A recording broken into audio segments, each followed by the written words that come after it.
హోంమంత్రి అనిత గారు ఒక ప్రెజెంటేషన్ ఇచ్చారు. ఆ ప్రెజెంటేషన్ చూస్తుంటే అదొక ప్రెజెంటేషన్ లాగా లేదు, అనిత ఫ్రస్ట్రేషన్ కనిపిస్తోంది.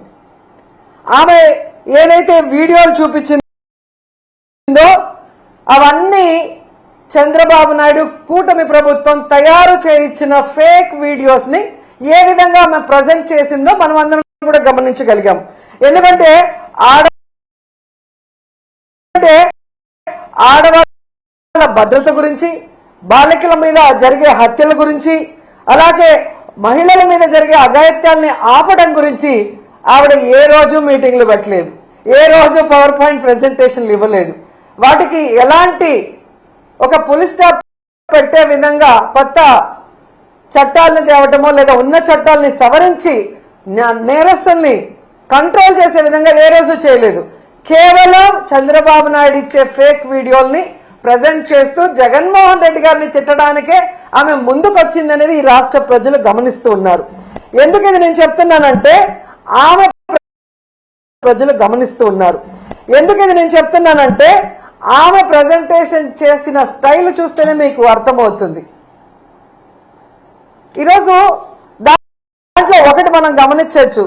అందరూ ఏమనుకుంటారు, అనిత గారు ప్రెజెంటేషన్ ఇస్తుంది, ఓకే జగన్మోహన్ రెడ్డి గారికి కట్టడం చేత కాలేదు, గతంలో చంద్రబాబు నాయుడు 3 సార్లు ముఖ్యమంత్రి అయ్యాడు కదా, ఎన్ని కాలేజీలు కట్టేశాడో, ఎంత అద్భుతంగా కట్టేశాడో, ఏ విధంగా అవి రన్నింగ్ అవుతున్నాయో చూపిస్తారని అందరూ కూడా ఆ ప్రెజెంటేషన్ చూడటం జరిగింది. కానీ ఆమె చెప్పిన విషయాలు చూస్తే చంద్రబాబు నాయుడు ఒక్క మెడికల్ కాలేజ్ కూడా కట్టలేదు, దానికి ఆలోచన కూడా చేయలేదు. మనకి జగన్మోహన్ రెడ్డి అనే వ్యక్తి అంటే వయసులో చాలా చిన్నవాడు, చంద్రబాబు నాయుడుతో పోలిస్తే అనుభవం లేదని వీళ్ళు ఎక్కిరిస్తారు. కడప ఎమ్మెల్యేని ఎక్కిరిస్తారు.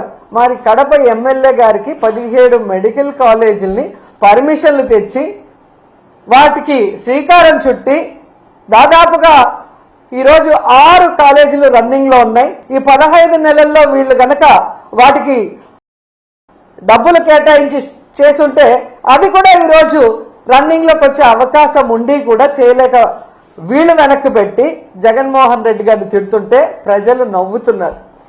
ఒక అనుభవం లేని మొదటిసారి ముఖ్యమంత్రి అయిన జగన్మోహన్ రెడ్డి గారి వల్ల కట్టడం చేతనయ్యింది, విజనరీ ఉంది, సీనియారిటీ ఉంది అని చెప్పుకునే చంద్రబాబు నాయుడు వల్ల 4 సార్లు ముఖ్యమంత్రి కూడా ఒక మెడికల్ కాలేజ్ ఎందుకు కట్టలేకపోయారని ఈరోజు ప్రజలు ప్రశ్నిస్తున్నారు. దానికి సమాధానం చెప్పండి. ఈరోజు ఈ రాష్ట్రాన్ని అప్పనంగా తాకట్టు పెట్టి దాదాపుగా 1,97,000 కోట్ల రూపాయల్ని 15 నెలల్లో అప్పు తీసుకొచ్చారు కదా, ఎందుకు మీరు 5,000 కోట్లు కూడా ఖర్చు పెట్టి ఈ 10 మెడికల్ కాలేజీని ఎందుకు ఫినిష్ చేయలేకపోతున్నారు? ఆ డబ్బులు ఏమైనాయి అంటే సమాధానం లేదు. ఈరోజు ఎంత ఘోరం అంటే పీపీపీ అంటే ప్రైవేటీకరణ కాదు అని అనిత అంటుంది. మరి పీపీపీ అంటే ప్రైవేటీకరణ కాకపోతే రౌడీ షీట్లకు ఇచ్చే పెరోలా అని నేను అడుగుతున్నా. ఎందుకంటే పీపీపీ అంటే ప్రైవేటీకరణ అని అందరికీ తెలుసు. మరి ఈ పచ్చ నాయకులకి ఎందుకు తెలియట్లేదో నాకు చెప్పాల్సిన అవసరం ఉంది. ఈరోజు పీపీపీ కానప్పుడు డబ్బులు లేక ప్రైవేట్ వాళ్ళకి అప్పగిస్తున్నామని జీవో ఎందుకు ఇచ్చారు? మరి ఆ జీవోని రద్దు చేయండి. మీరు చెప్పినట్లుగా పీపీపీ అంటే ప్రైవేటీకరణ కాదు అని మీరు అన్నది నిజమైతే, డబ్బులు లేక ఈరోజు ప్రైవేట్ వాళ్ళకి దీన్ని ఇస్తున్నామని జీవో ఇచ్చారు కదా, అది వెంటనే రద్దు చేసి ప్రభుత్వమే ఆ కాలేజీల్ని పూర్తి చేయాలని కూడా వైఎస్ఆర్సీపీ నుంచి మేము డిమాండ్ చేస్తున్నాం.